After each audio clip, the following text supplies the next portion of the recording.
So Critical Role is starting to get a little crazy. This week marks the 50th episode of Critical Role Campaign 3, an episode that is bound to be crazy as we are barreling head-on towards the apogee solstice, the kind of culmination of this first arc that Critical Role Campaign 3 has been moving towards since the beginning. An arc and a story that in reality Matt has been concocting in the background since even in Campaign 1. Today on FraudOnTheTele, we're going to be discussing the future of Critical Role, what's going to happen on the apogee solstice, and just all my theories and predictions. As always, if you enjoyed the video and learned something new, don't forget to like, comment, and subscribe. Don't forget to check out some of our other copious other Critical Role Campaign 3 videos and Legend of Vox Machina videos.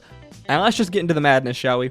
So before we begin, a quick recap on the events of Campaign 3 and the insanity. So the primary plot point and the primary point of problems in Campaign 3 lies in the apogee solstice and the red moon of Ruidus, a moon that we've learned over the course of the episodes is no ordinary moon. Apparently, it was put there as a prison to house a being, an entity known as Predathos, some potentially ancient elder evil type being, and being that has the power to destroy and eat the gods of Exandria, a being that apparently sometime pre-calamity came to Exandria and did eat two gods, which were basically stricken from the history books. The gods, in a panic, came together and then somehow binded this being known as Predathos into the moon of Ruidus, potentially using a continent, a chunk of Exandria to form this moon, and then using the lattice-like structure of the divine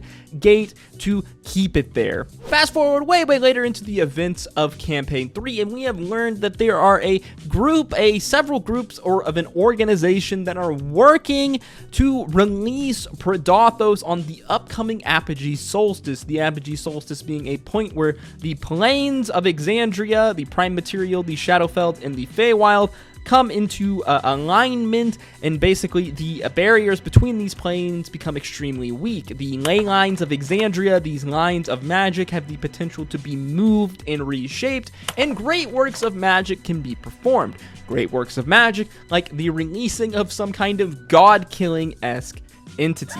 Our antagonists that are working towards this goal are a very motley crew, and a diverse crew, if you will. We have members of the Cerberus Assembly, such as Ludinus Delath, a powerful cabal group of arcane mages. They are working with members of the Unseelie Court in the Feywild, as well as some other strange, powerful Ruidus-born people who were born under the light of a Ruidus moon, some of which have been gifted even, some kind of strange telekinetic abilities. These Ruidus-born folks being referred to as the Exalted. Imogen, one of the members of our party, being one of these Exalted members, as well as her mother being part of the Ruby Vanguard, this group of people with the Cerberus Assembly, basically the antagonists, if you will. Her mother is seemingly being brainwashed, almost believing that the release of Predathos and the destroying, the cleansing of the gods will somehow create a more equal, better world where humans and peoples are free, not being influenced and controlled by said gods.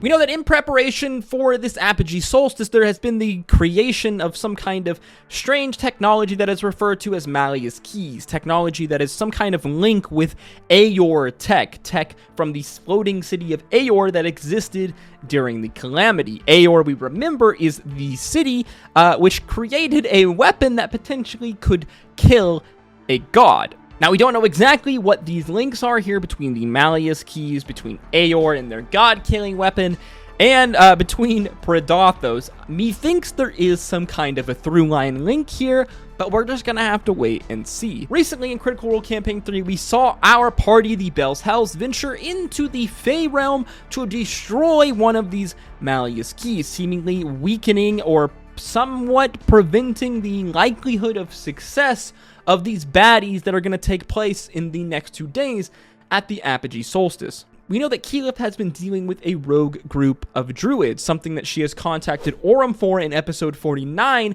that she believes is somehow connected to the events going on with Ruidus, the events that Aurum is dealing with. We know that there has been another group sent to the Shadowfell to deal with the second Malleus Key, which exists there, but we don't know anything that is going on here in the Shadowfell. We know that they are apparently unable to return from the Shadowfell because Plane Rider Rin, the character who has been basically teleporting all of these people to deal with these Malleus Keys, has been petrified, turned into stone as she stands before the third Malleus Key, which exists on the prime material plane. Now, there are a bunch of theories out there about potentially Caleb and Bo, members of the Mighty Nine in Campaign 2, possibly the Mighty Nine as a whole are the group in the Shadowfell, but we just have no information. That's just literally pure speculation, and while a fun theory, it's not one that I think is true or one that we can really count on, but hey,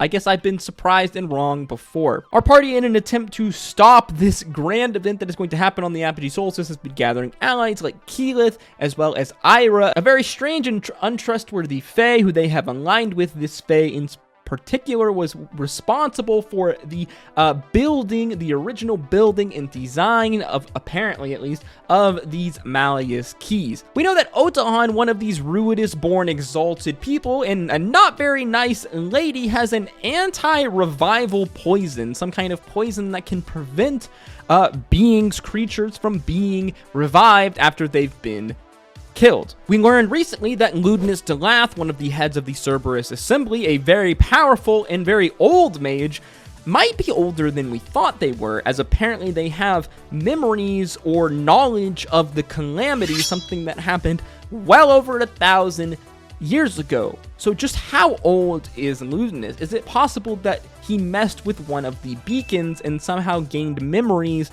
of the calamity, or is he really just that old? As well, it's interesting to think about Ruidus' potential motives here. It seems very much that he wants to destroy the gods so that he can destroy access to divine magic, as he seems to very much believe that magic belongs to wizards, belongs to those who have studied for it, wizards and sorcerers, those who are either born with it naturally or those who work hard to grasp the power and tame the power of arcane magic. So by destroying the gods and releasing Predathos, essentially this would destroy divine magic in all of those who wield it. So then, with all of this in mind, here is my predictions.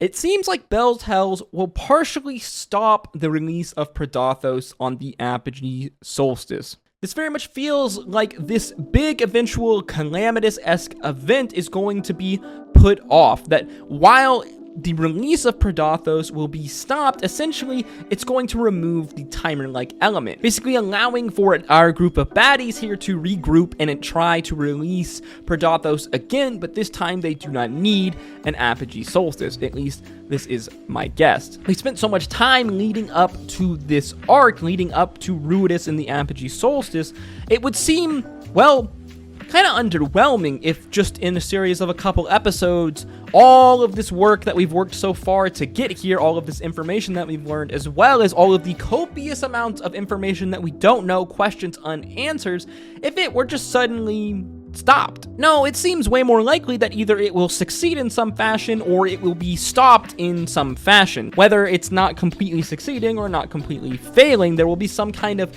in between here. There will be a success for Bell's Hells in that the world as we know it and the gods will not be destroyed, at least not yet, but it will also be a success for our baddies, our antagonists, in some kind of a way. Their plans not completely stopped altogether. To me, it very much seems like some kind of greater sacrifice is going to be made here to stop this solstice. It feels like someone is going to die, whether it's a player character or an important NPC like Rin, Keyleth, or someone else, possibly even Imogen's mother, though that seems unlikely. It does feel like there is going to be some kind of major sacrifice that is going to be made in order to stop, at least partially stop, the event on the apogee solstice. As well, we need to remember that Imogen has having some strange thoughts as of late, as it seems like she is genuinely considering going over to her mother's side. Will Imogen betray the party?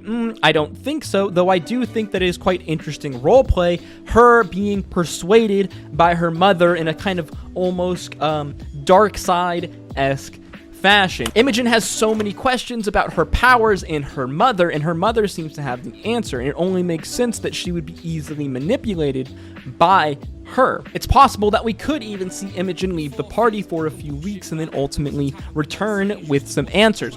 We're just gonna have to wait and see how Laura plays it. As well, all of the information we think we know about Predathos is really kind of just speculation. It's information that we've learned from Matt's NPCs, from characters within the world. But these characters themselves necessarily have biases and necessarily aren't always truthful. The information itself that we've learned, what little we have, is somewhat potentially tainted. We really have no idea what Predathos is or even what will happen on the apogee solstice. Is Predathos some strange Cthulhu, Tharizdun-esque elder evil that is different from the gods? Is it some amorphous being? We have some kind of picture in our mind of what it might be, but we really have no idea the specifics on any of it. There's just so much information that we don't know, and all of it is just pure speculation. Personally, one of the threads that I'm most curious about will be these Malleus Keys Aeor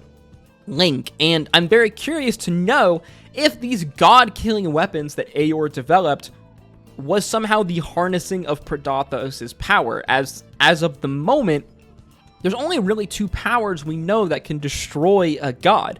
Predathos, and then how the Raven Queen destroyed a god when she ascended to godhood. Therefore, it's kind of only logical that if Aeor had a god-destroying, god-killing weapon, it would have to harness one of these two powers in some kind of way, unless there is a third unknown power that could destroy a god that we don't know about it.